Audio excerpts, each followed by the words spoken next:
បាទសួស្តីបងប្អូនអរគ្នាថ្ងៃនេះមានវ៉ារីអូចូលថ្មីពណ៌ស្អាតបងប្អូនវ៉ែជាមិនដែលឃើញទេពណ៌នេះពណ៌កិច្ចទេបងប្អូនបាទប្លែកស្អាតមែនតើពណ៌នេះបាទមើលរៀងគេមកជុំពណ៌កិច្ចបាទស្អាតបងប្អូនត្រូវការ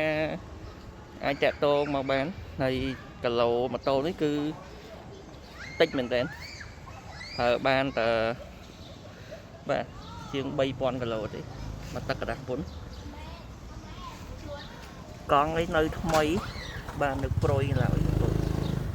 បាទមើលតិចទៅកង់នៅប្រុយឡើយចៅខ្យងសាច់អីនៅ7ពណ៌បាទសាច់ខាងក្នុងនេះនៅភ្លឺឆ្វង់បាទម៉ូតូតិចទៅជិះហ្មងអត់មានទៅរៀបចំអីទេបងប្អូនបាទ